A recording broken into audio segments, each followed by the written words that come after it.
Thank you again for allowing the Word of God to come into your hearts. And more so many times than in your hearts, but may it penetrate through the core and into your very spirit of the living God. Take your Bibles, if you would, and turn with me to Isaiah 63. In this passage of Isaiah 63, starting with verse 15, and I'm going to read over to 64:5. This is a prayer that Isaiah is praying unto God, praying unto his God, our God, God of Abraham, Isaac, and Jacob. And it's a prayer that he recorded during a time such as what we are as a nation and we as a body are going through today. But the prayer is a message of hope. And we certainly could use a message on hope. I could use a message on hope. But it's during a time of great distress. The book of Isaiah calls the people of Judah and Israel and even the surrounding nations, and Isaiah is calling them to turn from their selfishness. And you know, you don't have to teach that. There's many things in life you have to teach. That's not one of them. I don't remember the first words of any one of my children, but it was probably mine or no. Didn't have to teach it. Didn't have to teach them to lie. Didn't have to teach them to hide. So this prayer that Isaiah is giving is given to his people. This isn't given to a heathen nation. It's given to God's people. And for the next couple of weeks, the Lord willing, see, there was a great disaster that was looming in the midst of Judah and Israel. And it was looming because of their present choices that they was making. It was looming because of their lifestyle. And God was speaking to Isaiah. And by the way, Isaiah is one of the few prophets that's seen his message of repent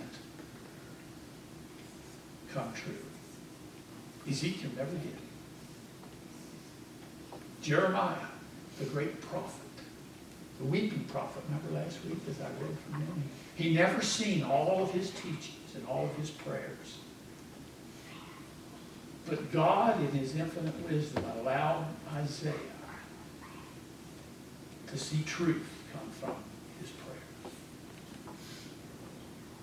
But what I have been teaching since cancer, and I took Hazel to her doctor, which is my doctor, and somehow we got on cancer. And he said, I've never had cancer, so I don't know how any of my patients really feel when they hear that word. He said, I don't know. I know the results of it. But he said, and I wished I could say that everyone that went through it found Jesus the Christ. He said, it's sad to say I can't. So the song that Sissy said, maybe it's that hit. But what I have learned, a lot of things, but if you break it down to what did you truly learn? What is instilled in me is I want Jesus the Christ. I want him more than I want what he can do for me. Most of the time, we want the blessings. Guilty. The message of Isaiah and the message of hope in a great disaster. Isaiah was successful in his mission because God was successful in his mission. But his efforts would reach the entire world, even up to today. In fact, God told Isaiah, in Isaiah 49:6, said, "It is too small of a thing that you should be my servant."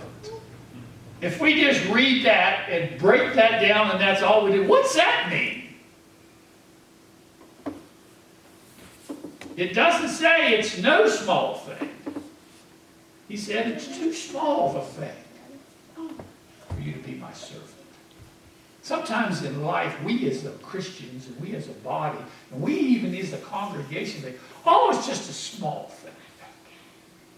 Not according to the Word of God to be a Christian. He said, you're not only my servant, you're my light. That's what Jesus was saying. You're not, you might be a servant, and that might be just a small thing. And we'll get on to that a little bit later. He says, you're a light to the nations. And God goes on to tell Isaiah, in fact, you're my salvation. Do you know what that makes you? Each and every one that believes in Jesus. You are the salvation. The agent of Christ.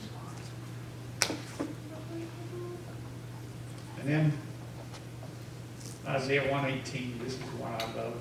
Just wanted to share with that before I read it. It says, come.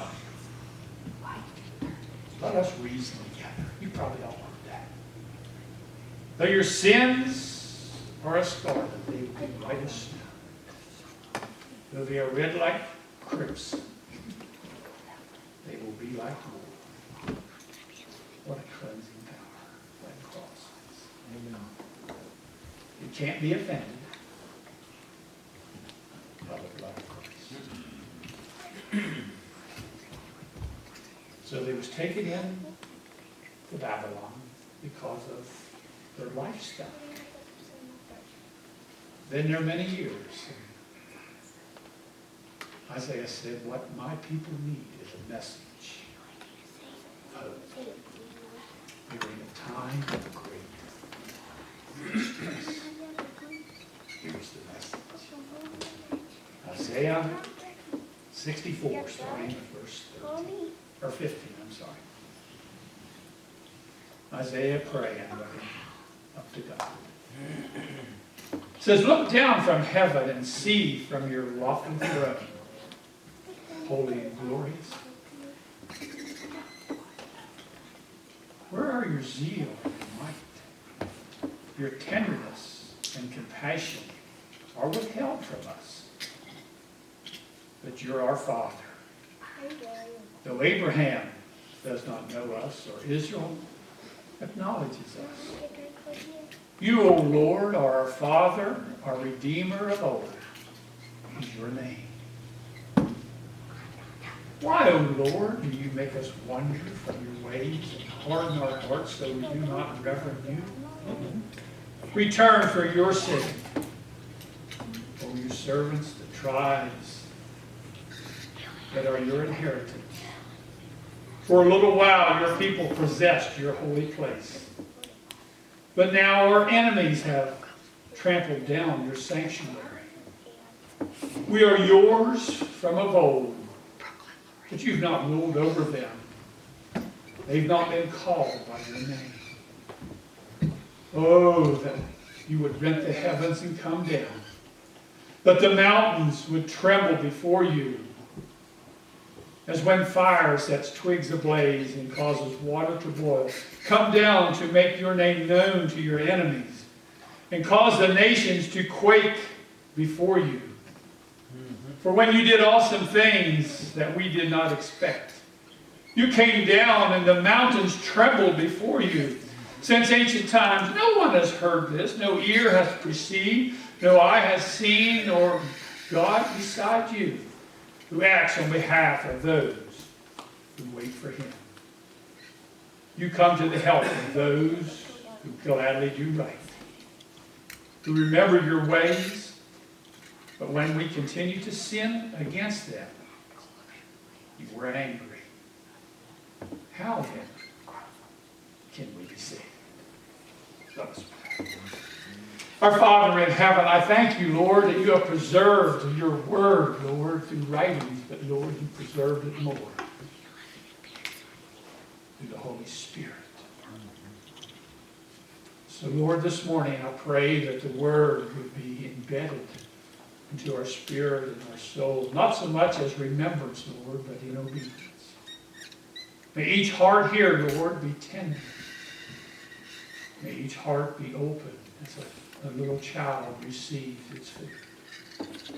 May we, Lord, be, as the psalmist says, as a deer that is panting for water. May we be hungry and thirsty, Lord, for your word. Feed us now, our Father. Feed us your word, that we might eat of it and be filled. In my weakness, Lord, show forth your mighty strength. In the name of Jesus, we pray. Amen. When God rains his blessings down upon his people, I want you to picture for just a moment, and probably every one of us has been there one time or other. You're either on a mountain looking into a valley, or you're maybe on the side of a grass valley looking up into the mountains. I remember going up Spruce Knoll many years ago, and if you went up the back way, you could look down on the valley below, and it's a vast, monstrous valley. And on the day that we was going up, it was a sunny day, but as the clouds, the cumulus clouds, began to pass over, there was places in the valley that was dark and dreary, that was under the clouds. But right beside of us, it was as if the clouds had lifted, and there was life, and there was truth, and there was joy. And it wasn't too long until maybe a chill would set in, and where there was once joy, and where there was once that brilliant sunlight shining through, there was shadows, and the color seemed to fade. But Isaiah, when he looked at his people, and what we see today is God's people are living in that shadow. Oh, the sun is still shining. God is still there. Before Jesus left, he said many times, "Lo, I am with you always, even unto the end of the age." But the power of God and the serenity of God is not equally distributed throughout the church. Now, let me clarify that. That's not Donnie speaking. That's the Word speaking. I have been taught wrongly in so many things. I'm like an old farmer many years ago. He had like 3 or 4 brand new tractors, and I was putting a roof on his house, and he just lined these tractors up, and I just took the shingles and put them in the buckets, clear across the house. And he would get on the tractor and say, "Now, give me a minute. I haven't run this enough, and I need to figure out how to drive it." He had to relearn, and we are like that in the body of Christ. Uncle Junior used to say, I used to think this way, but that was wrong thinking. And I used to think that the power and the presence of God is equally distributed everywhere. It's not. The power of God is distributed throughout the church according to His will. God Himself has told us His work will follow an uneven pattern. If you write down or take your Bibles to Amos 4, verse 7, I'm not going to ask you to go there because I'll have to sing the song. Because it's a really tight page-and-a-half book. But just write down in your memory book, Amos 4, verse 7. Amos was the fruit farmer, and God called him to preach. Listen to what it says. God speaking to Amos. "I send rain on one town, but withhold it from another. One field had rain, another had none, and dried up. So the church, that is the church that Jesus told Peter, either blossoms or withers, as God either sends or withholds the rains of his blessings. That's you. That's me. But how is that fact, if I'd asked a question, you don't have to hold your hand up or answer, how is that fact significant in today's society? That the church either blossoms or withers as God sends or withholds his blessings. It is significant in the church because the church only, no other organization, not the Boy Scouts, not YMCA, not the Rotary Club, not any business, not any political party, and I could go on and drink 3 cups of coffee and really get on a roll. Thanks to Marcia, she said, 1 cup, Dad, before you preach.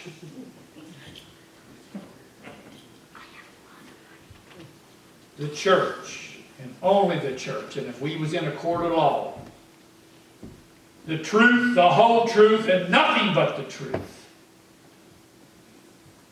The church, and the church only, is the salt of the earth and the light of the world. Jesus told of his followers early in his ministry, right after he gave them the Beatitudes in Matthew 5, that great message on the Mount. He says, you are the salt of the earth and the light of the world. You see, by God's own divine appointment, the church of the Lord Jesus Christ, that's you. That's every believer. Is the agent of divine redemption in human society. And we can blame it on anything we want to blame it on. We can blame it on the transfer of power. We can blame it on individuals or people. We can blame it on guns. We can blame it on education. We can blame it on housing. But according to the Word of God, the blame falls on the church. What could be more important in the world today? What could be more important according to the Word of God today than the condition of the church? Let that settle in. And let me make that a little bit more personal. What could be more important to the world than the condition of Salem? Our spiritual body. Break it down some more. What could be more important than the spiritual teachings from the pulpit? Man, that'll put a chill up my spine. I pray never leaves. The condition of the church is a direct link, unbroken, to the condition of the family. Can't be broken. So when we see the family as a body being torn apart, not by the world, that weakens it by sin. That's what Isaiah was seeing. He was seeing his people, God's people, Let me make that a little bit more personal. God's chosen people. They was chosen, and here's what happened. Pride began to set in. And they said, I'm chosen. Big smile on their face, throw their shoulders back. He was chosen to tell the heathen nations about a living God. That's chosen. God chose every one of you for a purpose. Isaiah teaches us how to pray when we find ourselves living in a cumulus cloud of the Word of God. Isaiah teaches us how to pray. Not so much as folding our hands and closing our eye. I heard a mother say one time, you don't have to close your eyes to pray. Praise God! She got it! You don't have to pray here. But oh, isn't it good to be here? Isn't it good to come in? It was just like last night as I lay in my bed. Just had my prayers. And the rain began to fall. My prayer dissipated. As I just worship God. That's what coming into His house is all about. And I've said 1,000 times, and you're going to hear me say 1,000 more times. It's not about receiving. Our brother just said it's about giving. And in giving, you will receive. This biblical prayer challenges us. Look down from heaven and see your holy throne, holy and glorious.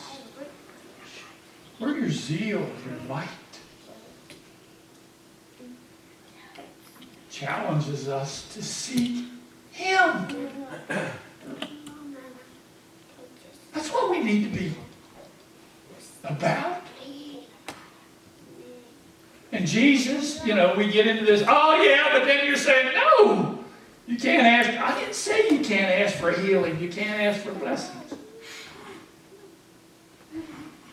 I'm saying that's a footnote. We want the blessings, we as a body in Christ, as a nation, without the responsibility to allow His Word to penetrate us. And our condition will never change.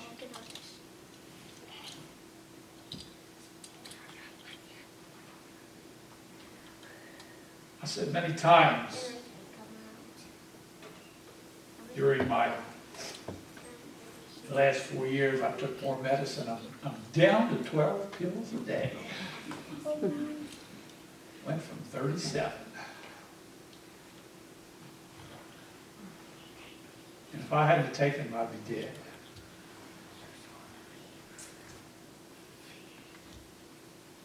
Now, there's no downside to that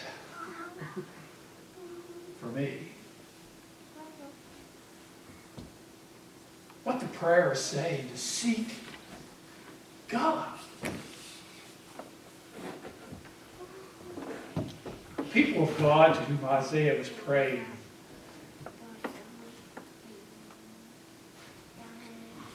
needed to rediscover who God was. You see, they've been living in Babylon, and that great empire was still celebrating their triumph victory for hauling off Jerusalem. They went in and they desecrated the temple. The forces of evil was still celebrating the broken body of God's people. I don't think that's changed. There's nothing to celebrate when we see a church in trouble.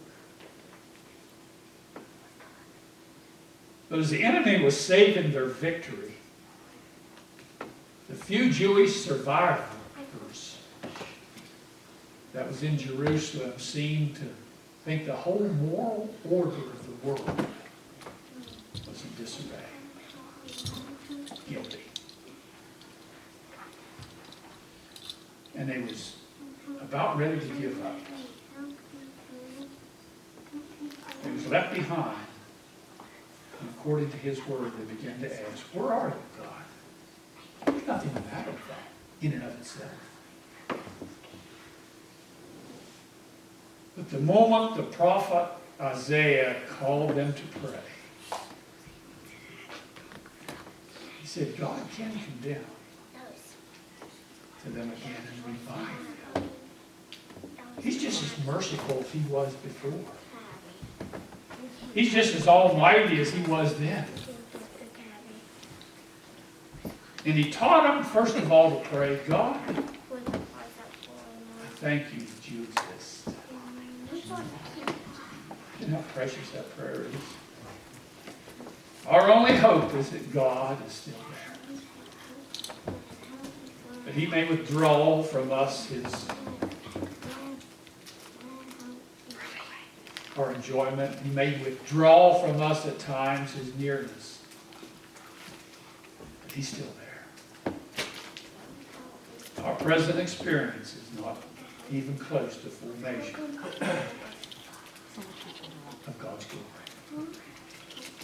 God's glory is not undiminished when a cloud goes over. For lying beyond that cloud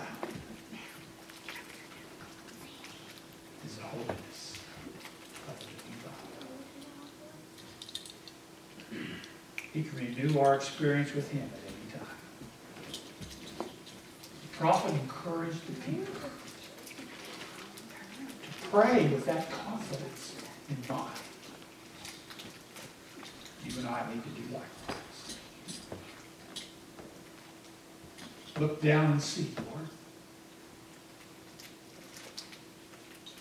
What he's saying, when God's people, when the church, when we as a body, when we as an individual and I as a pastor,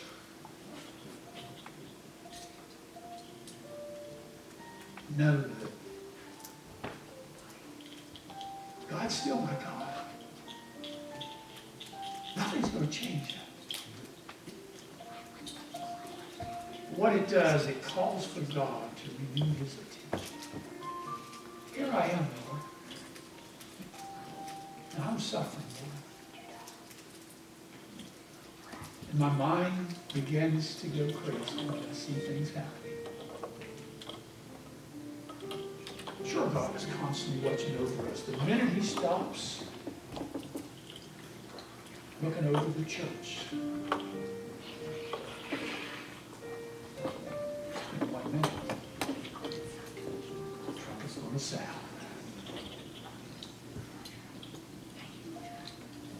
And you will be in the presence of the living God. Next week, I'm going to revisit this prayer again. Because the good news is, it's an invitation to pray.